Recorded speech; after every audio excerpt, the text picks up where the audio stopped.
What is up, YouTube? Y'all know I'm Steve QB. I'm gonna bring y'all back another little video.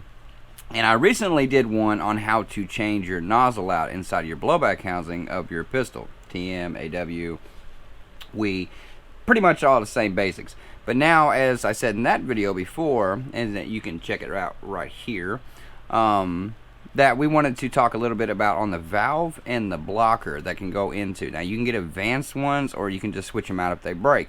Sometimes they do break, but you can change the spring out, the valve, and the blocker itself. So we're going to take a look at an AIP nozzle that I actually run, and we're going to switch out with, or already installed, but I'm going to show you how to remove or redo them. These are cow aluminum ones. They will be in the description where to get them. So feel free to go get them or anything like that. All these parts will be in the description. Come over here. Let's figure out how to do this real quick.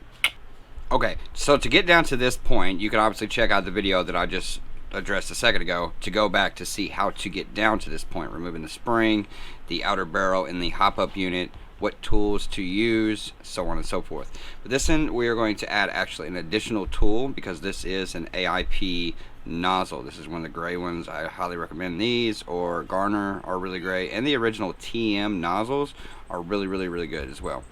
But what we're going to do with this one is be very careful. Now on the inside, I showed you that we have an aluminum blocker and a valve.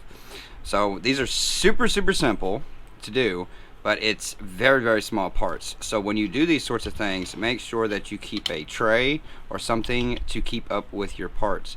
If you lose this Phillips screw, it is super hard to find. If it's in carpet, count it as a loss. But what we're going to do is remove your original. So we're going to do this process as if this is the original blocker and valve. So what we're going to do is remove this Phillips screw on the top. Very simple like. We have it backed off just a little bit. Let's go ahead and just take some kind of object. I'm actually going to take an old inner barrel just to be able to reach in and kind of push on it just a little bit so it doesn't spring nowhere, because it will have just a tad bit of pressure behind it. And we're going to remove that screw. Now that the screw is removed, put it in our tray so we do not lose. Boom. And we have our valve right here and our blocker.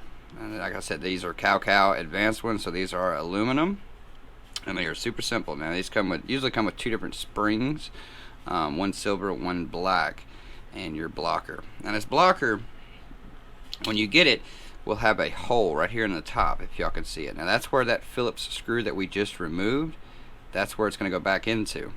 Now I'm being careful how we place this in, because whether you place it in this direction or this direction is going to make a difference.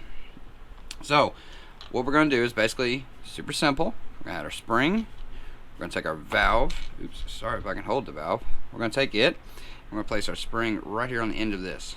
You can kind of keep it like that. Now we're going to take our nozzle, and really you can just let it fall down in there, because it's bound to actually land how it needs to land. So that we have that in there. We're going to take our blocker. We have our blocker. Here's our screw. Remember that hole that we're talking about there where it's tapped? Here's our screw where it's actually going to go into. Let's try to get that roughly kind of close when you let it fall. Boom.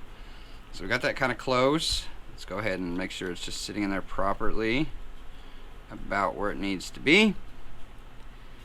And this is going to be the harder part. Now this can be the most frustrating little part, but it's not really that bad. But what we need to do is that blocker that we just put in there, we need to line that hole up with this line. So what we're going to need to do is apply just a little bit of pressure on it to kind of get it lined up to where we need it to be. This can take a time or two to figure out how to do it. Sometimes it falls right in there in place, but roughly in here. Now I know you cannot see this on camera, I get it, but we have it lined up pretty good for the moment. Let's not lose our screw, and I'm gonna have to realign. And I'm about there. Alright, so now that we have that in there, even though it took me a second, you just want to make sure that it is actually in there and it's not like sitting off to the side or something. So basically just kind of push on the blocker a little bit and see if it's actually moving. Touch on the valve just to make sure you have actually some spring motion there.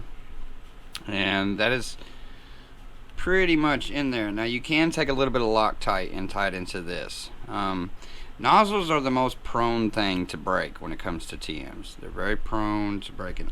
And most of the time I've had some crack on me down the side, or the feed rod right here at the bottom. This is what's going to grab each BB as it comes up. It's going to grab it, push it in, the hop up, and then the air is going to be released through this nozzle. But super simple on that one. And then once we have that, we're going to take our nozzle and just put it back in, making sure everything functions fine. So like I said before, this is a super easy process. Again, the link to the description, and it will be in the description, to these little parts. As I say before with all these things, and anything that's your replica, go ahead and just get into it. Figure it out. Figure out the parts. You know, there's techs everywhere that know how to do stuff and combine stuff. But the biggest thing, again, is what parts work with what parts. That is a big thing. That is most of your homework right there. Knowing what company works good with another company, what's up to spec and what is not up to spec. If you got anything out of this video, make sure you give me a like. If you want to see more of these kind of things, go ahead and drop that sub, because y'all know what it is. YouTube does not like airsoft related stuff, so I try to get in the algorithm any way I can. I'll catch you on the next video. See y'all.